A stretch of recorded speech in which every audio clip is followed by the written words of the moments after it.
21, 22, 23, 24ನೇ ಕವನ.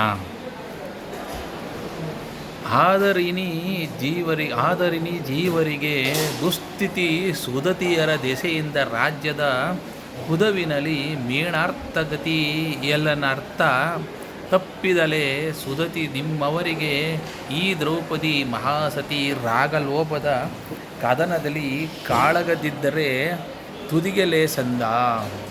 ಅಂದರೆ ಆದುದರಿಂದ ಮನುಷ್ಯರಿಗೆ ಹೆಣ್ಣಿನ ದೆಸೆಯಿಂದ ರಾಜ್ಯದ ಪಾಲಿನಿಂದ ಹಣದ ಹಂಚಿಕೆಯಲ್ಲಿ ಅನರ್ಥವು ತಪ್ಪುವುದಿಲ್ಲ. ನೀವು 5 ಮಹಾಸತಿಯಾದ ದ್ರೌಪದಿ ನಿಮಗೆ ಒಬ್ಬಳೇ ಪತ್ನಿ.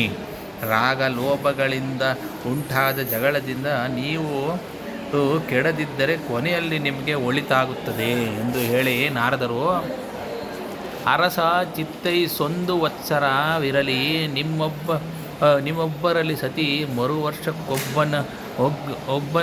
ಒಬ್ಬನೊಳಿಂತು ಪಂಚಕ 5 ವರ್ಷದಲ್ಲಿ ಅರಸಿಯನು ಪತಿ ಸಹಿತ ಮಂಚದೊಳಗಿರಲು ಕಾಬುದು ಸಲ್ಲದದು ಗೋಚರಿಸಿದರೆ ಬಳಿಕದಕ್ಕೆ ಪ್ರಾಯಶ್ಚಿತ್ಯ ವಿಧೆಯುಂಟು.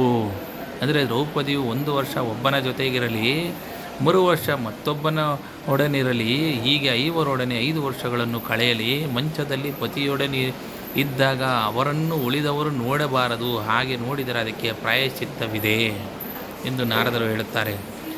6 ಕಂಡರೂ ಆತನೊಬ್ಬನೇ ದಾರುಣಿಯಲ್ಲಿ ಸುತೀರ್ಥ ಯಾತ್ರಾ ಭಾರದಲ್ಲಿ ತಿರುಗುವುದು, ಸುತ್ತಲೂ ವರ್ಷವೊಂದರಲ್ಲಿ ಚಾರು ನಿಷ್ಕೃತಿ ಎನ್ನಲು ಮದದಲ್ಲಿ ನಾರದನ ದಿವ್ಯೋಪದೇಶಕ್ಕೆ ಸಾರ ಹೃದಯ ಅಸಾಧವೆಂದನು ತಮ್ಮದಿರು ಸಹಿತ. ಅಂದರೆ ಇನ್ನೊಬ್ಬನೊಡನೆ ದ್ರೌಪದಿಯು ಮಂಚದಲ್ಲಿರುವುದನ್ನು ಯಾರು ನೋಡುತ್ತಾನೋ ಅವನೊಬ್ಬನೇ ತೀರ್ಥಯಾತ್ರೆ ಮಾಡುತ್ತಾ ಭೂಮಿಯಲ್ಲಿ 1 ವರ್ಷ ಸಂಚರಿಸಬೇಕು, ಇದು ಪ್ರಾಯಶ್ಚಿತ್ಯ ಎಂದು ನಾರದರು ಹೇಳುತ್ತಾರೆ. ಯುಧಿಷ್ಠಿರನು ಅವನ ತಮ್ಮಂದಿರು ಇದಕ್ಕೆ ಒಪ್ಪಿ ಮಹಾಪ್ರಸಾದ ಎಂದರು. ಮಂಗಳವು ನಿಮಗೆಂದು ಹಂಸೆಯ ಬೆಂಗೆ ಆಯ್ದನು, ಬಳಿಕ ನಭದೊಳು ಭಂಗ ಮುನಿಯ ಎಡಗಿದನು ತಮ್ಮೊಳಗೆಂದರೈ ನೃಪರು ಅಂಗನಾ ವಿಷಯದಲ್ಲಿ ಸೀಮ ಸಂಗತಿಯ ಸೇರಿಸಿದನೈ ಮುನಿಪುಂಗವನ ಕರುಣದಲ್ಲಿ ಗದುಗಿನ ವೀರನಾರಾಯಣ. ಅಂದರೆ ನಾರದರು ನಿಮಗೆ ಮಂಗಳವಾಗಲಿ ಎಂದು ಹೇಳಿ ಆಕಾಶಕ್ಕೆ ಹೋಗಿ ಅದೃಶ್ಯರಾದರು. ಪಾಂಡವರು ತಮ್ಮಲ್ಲಿ ಸ್ತ್ರೀ ವಿಷಯದಲ್ಲಿ ನಮ್ಮ ವರ್ತನೆಯ ಎಲ್ಲೆಯನ್ನು ನಾರದನ ಮುಖಾಂತರ ಪರಮಾತ್ಮನನ್ನು ತೋರಿಸಿದನು ಎಂದು ಮಾತನಾಡಿಕೊಂಡರು. ಧನ್ಯವಾದಗಳು.